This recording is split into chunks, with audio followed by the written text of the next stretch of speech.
Sometimes, most times, it's best to wait till the end of the story to make a judgment. What might at first seem like overreacting becomes a bit more, let's say, appropriate as the story goes. Take Harry Potter, for example.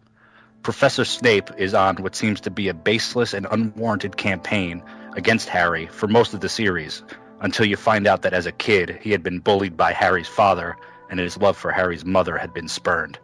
There's usually a reason. I'm sorry for the Harry Potter spoilers, everybody. For the bulk of Dead Man's Shoes, Shane Meadows' psychological shaky cam thriller, we see Richard, played by a damaged-looking Paddy Considine, co-writer with Meadows, seeking and plotting revenge against a goofy circus of minor criminals.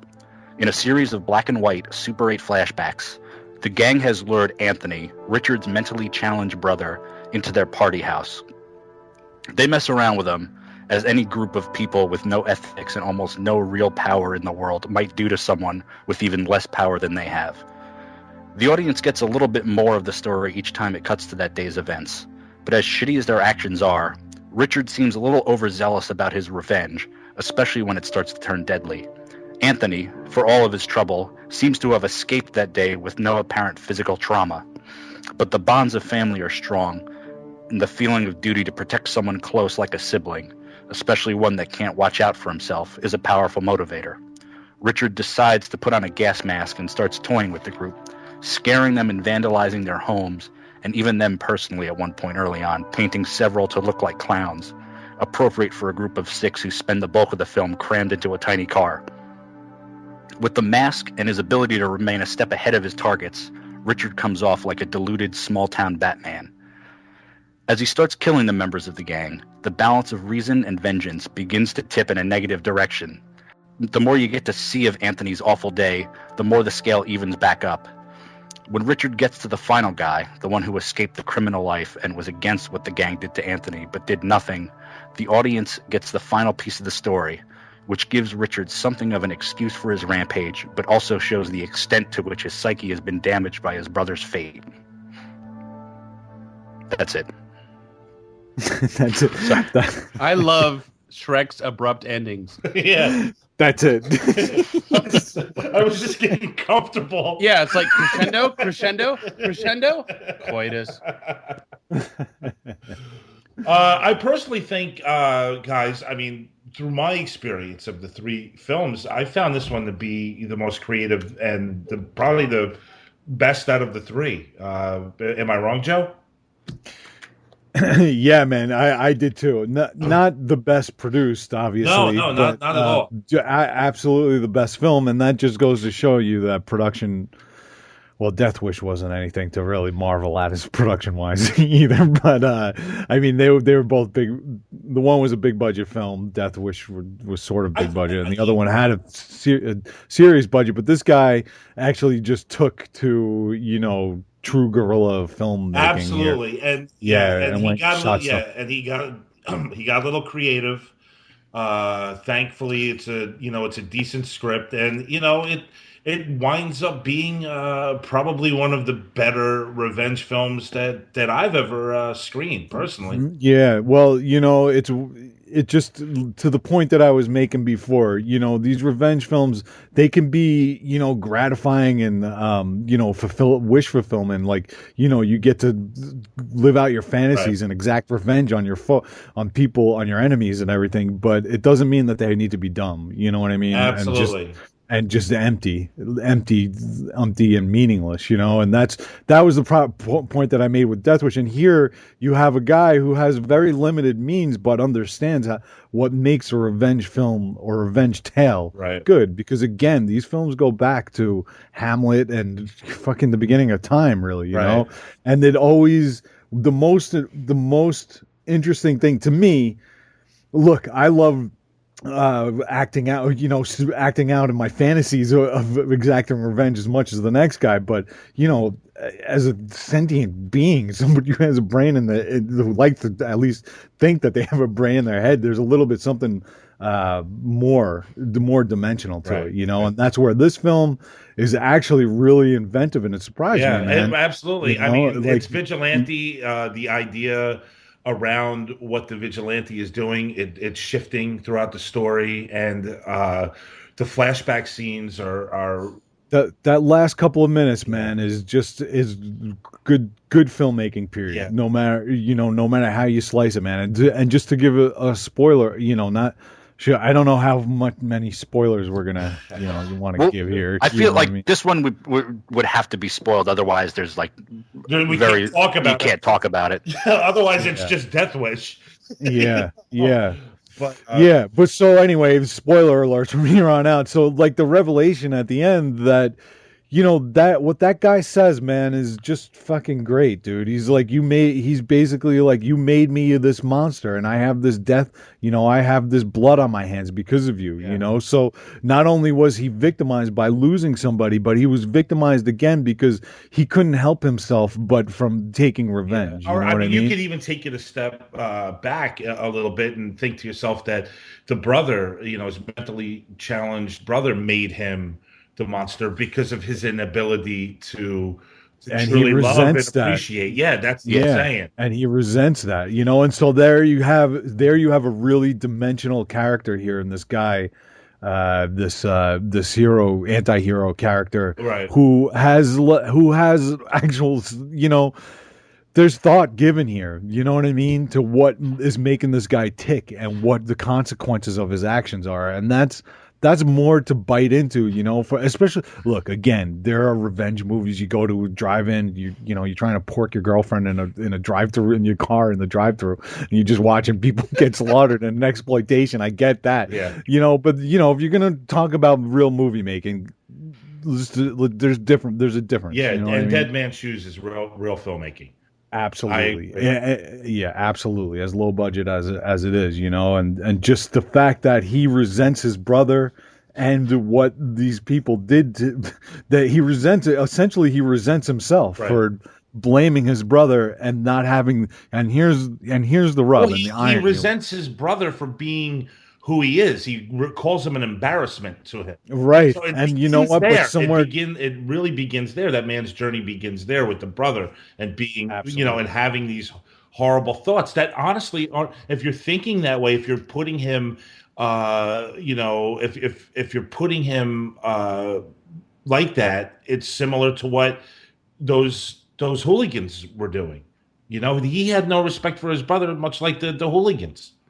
Yeah, and that's why how this character is so nicely drawn is that he loves his brother too, right? Obviously, man. So he's got a lot of this self-hatred, and and like you said, and it's all there throughout the movie. I'm sure if you go back and watch it, you could pick up on so much of it. I would almost guarantee. What did you think of the director? Using the brother as kind of like his he was on his side, for a good portion of the movie, as if he was, or as if he, again, spoiler alert, as if he was still. I thought it was brilliant, man. I didn't even catch it. I didn't see it coming, and I don't know. Oh, go ahead, Jeff. Something I want to give the Shane Meadows credit for is when you get that reveal.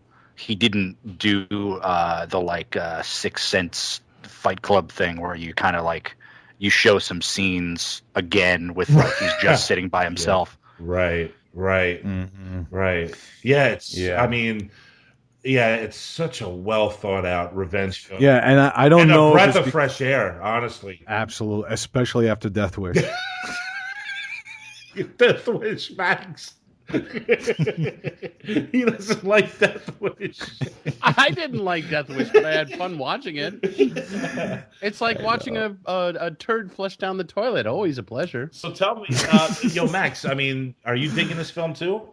Yeah, I saw it when it came out, and I remember being fairly electrified by it. Okay.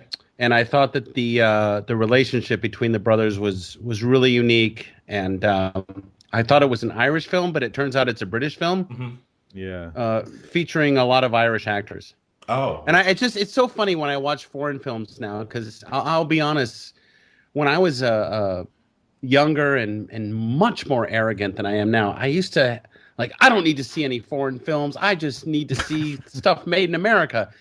I mostly love foreign films more than American films. It's so funny. And, I said this on a show not too long ago about just when you're watching a foreign film, it's like the fantasy becomes greater because you're not used to these locations and they become more dreamlike because we're so used to seeing, film shot here in America, New York, Chicago, Los Angeles, and like the suburbs of America, everything just looks the same. But when you watch movies like recently on the show when we covered Under the Skin, or when we're doing a film like this, it's like the movie itself becomes more grand and fantastic because you're just taken to almost an otherworldly place. Yeah, something I thought of recently, like something that really brings me out of the hypnosis of a movie is seeing someone driving like from New York into New Jersey and seeing those signs. Like I forget what I was watching recently, but like the Sopranos. Not the Sopranos, but something like that kind of thing. Yeah, I hear you. I can't remember. You're calculating in your head, like, oh, I know where that is. I know exactly where that is. That kind of thing. Yeah. They're shooting. Not even here.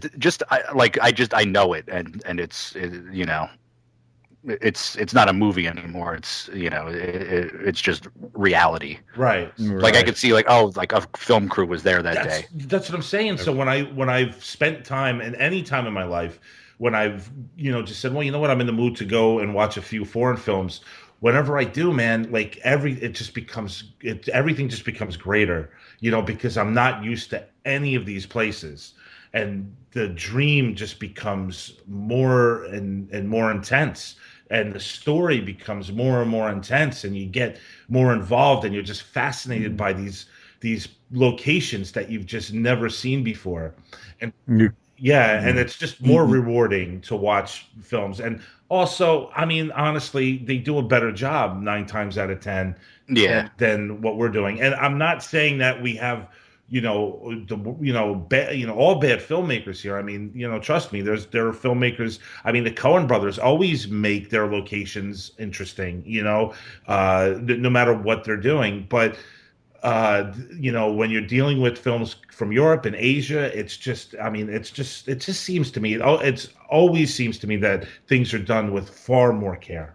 Yeah, like you're not getting the right one in America. No. Well, they remade it here, and you can. It's actually a really job. It's a job well done.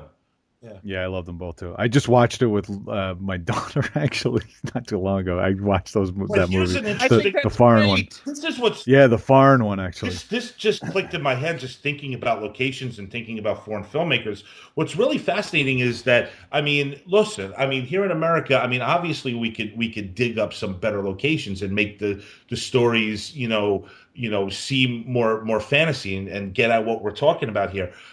Michael Haneke does an Austrian version of Funny Games, comes over here and films in America, and somehow finds like this exact location that's in Austria, here in America, So what I'm saying is that it's there for us. It's just that we're not. Yeah. We're just lazy, we're just. Well, I don't know. Okay, I understand what you're saying, man. I understand that seeing a foreign film helps you more readily suspend your disbelief. But there's plenty of films out there that take you away, of course. But I do understand. I especially understand that the difference between mainstream Hollywood films. Just to qualify it, you have a certain expectation of how the film is going to play out, and usually it plays out just like that, in one way or another. Where like a film like this, you get this, especially because the budget's so low, and you really get this sense that the cinema verite, or whatever, the shaky cam, as you say, Jeff, that anything can friggin' happen. Right. You know what I mean? And so you start you stop even guessing what is really going to happen. Although I will say that even in this film, the way that it's structured with the flashbacks is a little, that's a little bit of a tried and true bit of formulaic filmmaking there, like how there's like the slow reveal through the flashbacks. if it wasn't for the end, that wouldn't have, obviously the end played out masterfully, to salvage that. But, it's funny that you guys are talking about the difference between New York filmmaking and this. I guess it was called East Midlands or whatever, where this was filmed. Because this guy calls his film. Well, there's two funny references that like sort of are entangled with what we've been talking about. He calls this like it was a Travis Bickle movie, and they call I guess they're out there in local England or whatever the hell they're called these two guys Scorsese and De Niro of the East Midlands there, and this guy definitely has some Scorsese influences there, you know what I mean? That's hilarious. But and then the other thing, in that area, in that remote area, yeah. Jeff, that's like, you and I were probably the only guys writing in South Amboy last night. We could be considered the Coen brothers of South Amboy. Yeah. All right. What is this writing project? Can you talk about it? No. But wait, hold on a second. But look at when I heard that actually today. You look at his costume, and he's dressed like Travis Bickle in Taxi Driver, which is pretty amazing. And then the other funny thing that I found on online today was that the guy's calling. He was doing an interview with one of these English talk chat shows, and he's like, "Yeah, I didn't want to just go and make another Death Wish movie," which was pretty funny to hear him say. Right. That's awesome. No, Max, not yet, but soon we'll let everybody know what's going on. I mean, once we really start fleshing out some stuff, we're just getting it off the ground. You know how that is. Yeah, and to be fair, I brought it up. You didn't, but if you were to publicly talk about something that's not done, it would be annoying. But I brought it up. Right, exactly. Yeah. And it's not. Yeah, it's not even that it's not done. There's like it's not started really. Yeah, right? I mean, we were like it's just the like. Well, I'm just happy that Tom is doing something creative, but besides this show, I keep trying to say, "Hey, Tom, you should do the Tom Detlef Show." Yeah, he's just not. So at least he's doing something. Thank you. I feel good about it, and I felt good getting together with Jeff yesterday. Just bouncing ideas. I mean, that was great. I mean. When you bounce ideas, is it your idea to get together with him and bounce ideas, or is it his? Well, I guess. How did it start, Jeff? I mean, was it a mutual? I think over the past year, I'd say one of us will say, "Oh, we should get together." We should get together, then we won't. What is that dance? What is that dance? Because it's got to be easier for you guys than it is for creative people who don't know each other, and they keep saying, I'll be honest, I have a neighbor who keeps saying, "Let's get together, let's have lunch, we should talk," and he's a nice enough guy, and we've made a few lunch dates. And they've always fallen through. Either he's got too busy or I got too busy. It's like, why are we doing this dance? Yeah, because it's all about the idea. I think with most of us, it's like the idea of doing something. That's enough. We don't have to actually go through with. I guess my point is, I don't understand at my age how stuff gets done. Like I look at a Blue Ruin and I'm like, wow, they did it. That's who has the energy to raise the money and write the thing and shoot the stuff. Yeah. I would. That was I think you said it was 6 years or something. It took them. Right. It's like. I mean, Joe, you've done it. You've made movies. I mean, but you have. The man. It's funny because family to work. Well, it's funny because I was watching those guys get interviewed, and I was curious about how they got that thing off the ground. That guy's working in the industry, and that's the difference. It's like he's working, scraping, and this and that and the other thing, and he's talking to people, investors, and this, and then he's got a little bit of Kickstarter. So he's working in the industry. I have a day job. I work. I'm a creative director, so I am working on projects every day.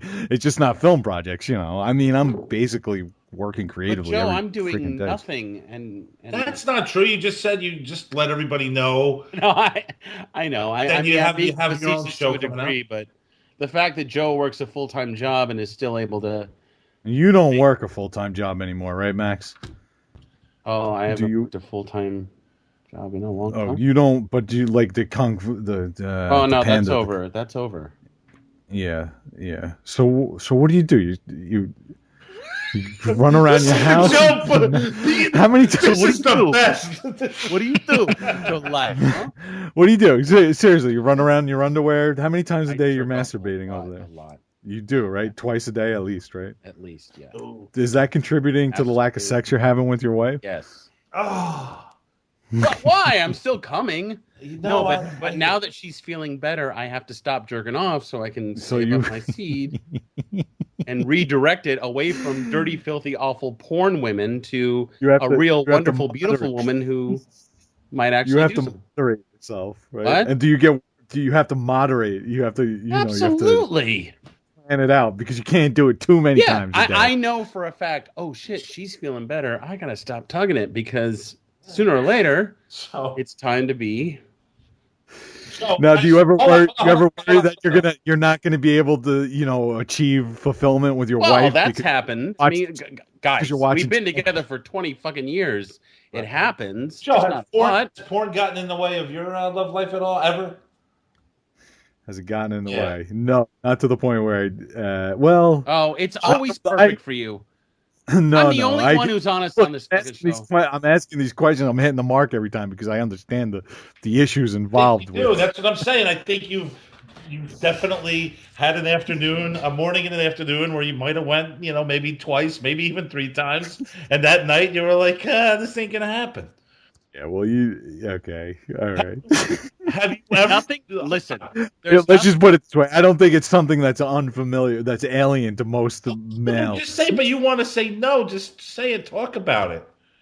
I didn't say no. What are you talking about? Did he not try to say no? Honestly, if you could go back, anybody that's listening, go back and listen to it. You said get in the way. Get in the way. All right. Well, get in the way in what way? The fact that you're not going to fuck your wife at night because you jerked off 2 or 3 times during the day. That's how.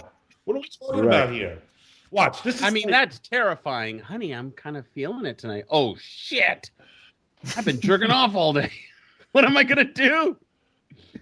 It's never happened to you, Max? Of course it's happened to me. I just said it. Jeff, it's happened to you. Yes or no? Panic sets in. Yeah. Yeah, thank you. Not to Joe. Oh, fuck. I've been beaten off to Dana Dearmond, and I've got to perform. I'll tell you guys, my endless search of trying to get a porn actress on the show, it just, I go every month or so, I go and I try, and I got to get one of these chicks on the show to talk to us. This will be the greatest show ever. Is it that hard? It is. Yeah, they. Have you tried Kelly Wells? No, I think. What about Hillary Scott? Well, I'll write these names down. Thank God I don't have a girlfriend to fuck tonight. And what was the other one? Hillary Scott? Oh yeah. Oh boy. She's all crazy. Now, which show is this going to be on? Is this going to be on like a Jean Renoir show or something? Or no, Von Trier too. But that chick we had, Joe, on last year. Yeah, 2 years ago. She's done porn. I found it. Samantha Mack? Yeah, she's fucked on film. I've watched it. Lovely. I have seen it. No, we need somebody who's like kind of, in the industry. Yeah. You know what I mean? That girl sounds like she dabbles because she needs attention. Yes. You know what I mean? Who's that chick that writes the horror novels? Is she a porn star? Sarah Brooke? Yeah. She's not a porn star. What question is that? I like Sarah, man. Do you get those random emails that make you feel like she's reaching out to you, but she's reaching out to everyone, but she makes it like she's totally talking to you? You know what Sarah has? Yeah. What Sarah has that I envy is the ability for self-promotion. Yeah, she's great at that shit. Hi, Max. Yeah. I'm really hoping you'll read my new book. I have it downloaded on this and that, and you can get it on your Kindle. Hey, are you talking to me directly? No. It's like... Yeah, no, I totally know what you're saying. Yeah, because I get them emails too. Hi, Tom. That's the way that she's good at Tom. it. Yeah. I know. Listen, I'm not faulting the girl. I mean, she's amazing at it. It's just like, you're not really talking to me. She doesn't know anything about my life. Hi, Max. How are your pugs? At least you could throw that in. Hi, Max. Yeah, but Wendy Zazo Phillips, she loves you though. She's like Wendy Zazo Phillips is my girl. What about that book she was writing, Joe, with the character named Max with the bowler hat that was coming at her sexually?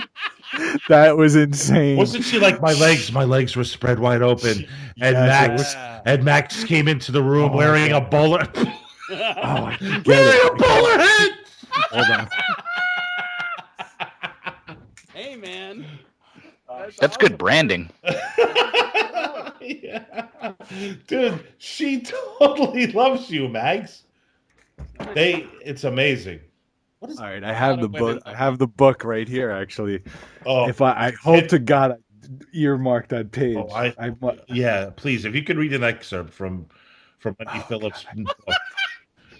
Joe, I don't think I We'll wait for a minute, but yeah, go ahead. Otherwise, we're gonna.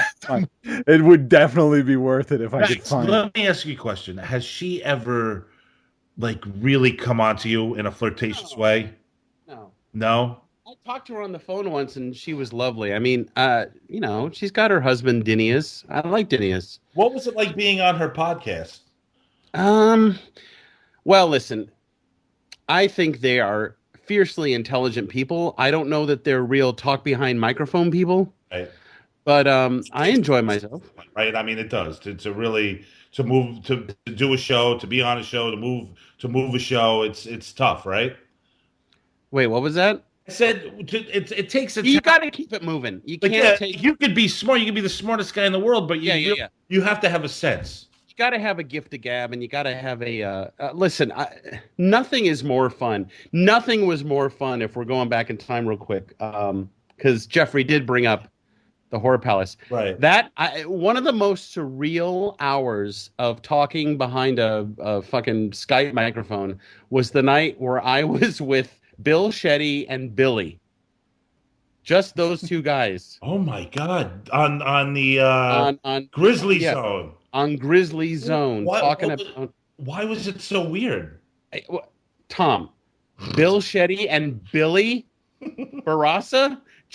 And remember, Billy had like the vest and the white shirt. And the candles burning in the background. Candles burning. Yeah. And all of a sudden he was nice, Billy. Like he was actually nice to me. Right. And Shetty, okay, now we're gonna talk about, and it was like the worst. A bunch of people stuck in a shitty motel get killed movie. I mean, it was the worst. Horror movies I would never watch. And I'm trying to make mountains out of molehills, and I don't know what. Okay, let's go over to Billy and see what he thinks. That was a tougher experience, because I know when. No, not tougher, surrealer. Surrealer. All right. Got to have Shetty on this show. I'm fascinated. I always try to bring him in, but I usually I do it around Halloween, Max, and either yes or he said no. In my world, Halloween is daily. Stop with the Halloween. It's always Halloween. I don't want to put any pressure on you, Max, because everybody. Me? I want to talk to that Shetty. Okay, so listen to me. I'm gonna try to come up with a solution here. I look at the schedule of the new cutting rooms. No Shetty. What happened to him? I'm too scared to do a podcast. And now he's back with a podcast. I haven't heard it, but I'm dying to. It's called Horror on the Go. Horror on the Go. Yeah. But listen, what I'm going to suggest is this, real quick, that we could do. You're going to have another show by the end of the season that you're going to format. You get 2 shows this season. All right. I say you go horror, dude. Bring some horror back. I hated to hear that you think that you can't bring horror to the show. Bring some horror. Bring some horror. After the West Hollywood Hills show, your next one, bring some horror, and we'll bring some Bill Shetty. And those horror movie nuts, it's easy to get those actors in that. It's easy. They love it. They'll come on. We'll have a party. All right. We're going to have Jason Hawkins on. Yeah, right. That guy. Ugh. I'm sorry, guys. I can't find that page, unfortunately. I just talked about Bill Shetty for 5 minutes, trying to give you fucking. Tom, this book is 7,000 pages long. All right. Well, listen, I don't know if you're into this, but maybe if you find some time over the next, before we post the show, maybe we could post the excerpt for people to read. on the show. Didn't I send you the page number, Max? Do you have any idea? I don't remember. I know. Go back and look at some emails 2 years ago. Let me see. I have it. Let me see. I have it right here. Oh, he has it. Uh-oh. Because I definitely told you the page number. I have it. I have it bookmarked. And for anyone that's listening, if they seriously want to listen to us talk about actual revenge films, please go back and listen to our previous episode, Blue Ruin. We spent a good 30 minutes on it. So go back and listen to that. This has been a nonstop hijinks episode so far. Every time Max is on it, it's like freeform, complete freeform. Max, you got 10 seconds to do this. Otherwise, I'm moving on. I know, and this is the problem. I can't freaking find it either, man. My eyes are crossing. I'm so. All right. Well, listen, you guys could stop me at any point if you do find it while I'm doing the outro. But I do want to thank Jeff. I want to thank Max Cook. I want to thank Joe Christiana. I definitely want to thank Jeffrey Spector for stopping by tonight and talking to us about Charles Bronson and Mike and all kinds of other wacky stuff. It was awesome. The Cutting Room Movie Podcast is brought to you by Christiana Productions and New Media Limited. The show is edited and co-produced by Joseph Schreck and produced by Thomas Detlef and Joe Christiana. We'd also like to thank our associate producer, Jeremy Garcia of Dartboard Cinema. Check out his podcast, Dartboard Cinema. You could like us on Facebook at The Cutting Room Movie Podcast. And follow me on Twitter, Thomas Detlef at TCRM Podcast. I'm going to stop right there because Twitter's on my mind. Real quick, Max, what happened with you on Twitter? Real quick. Oh, I get no joy from Twitter. So it's over. Oh, yeah. I deactivated my... All right. You could also check out Joe's film work at ChristianaProductions.com. Check out Max and Adam's Bowler Hat Productions and their Mimosa podcast show at MaxCookandTheCounselor.com. And get to Max Cook's blog at MaxCookUncorked.com. Music from The Cutting Room is done by the Zillatones. Check them out at www.thezillatones.com or search for the Zillatones at ReverbNation.com. We're going to be back next week. And Joe, I think you get the picks now, right? That's right. You're very excited? Yeah, I think we have some good picks. What are they? Well, next week we're doing Only God Forgives. And then we're doing our 2 weeks after that, our classic review is Spring Breakers and Solaris. And what? Solaris. Unfortunately, Max, you're not on the show. Yeah, I know. Spring Breakers. Oh, that soundtrack's so good. Well, all right. Good on Joe. It's harmony. You're back in harmony territory. Yes, we are. And then and then I think we come back with one of your shows and we get some Larry Clark. So yes. We got Harmony Crime. I'm all behind my curation of the holiday. As always, as usual, I'm really going to do my very best to get either Harmony Crime or Larry Clark on the show. I think since we've had Leo Fitzpatrick on the show before, I might be able to bridge that Larry Clark thing for you, Max. Oh, that'd be great, Larry. Larry would be so awesome. I will. All right, guys. I'm coming on that one if you get Larry Clark. We are over and we are out. Ciao.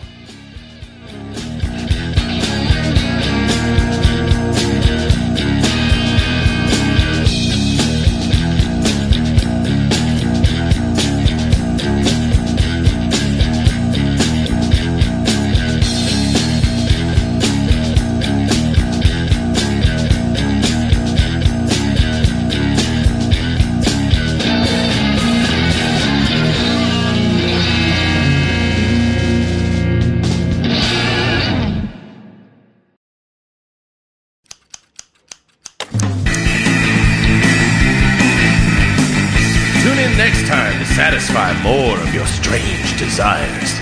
The Cutting Room Movie Podcast. We do chicken right.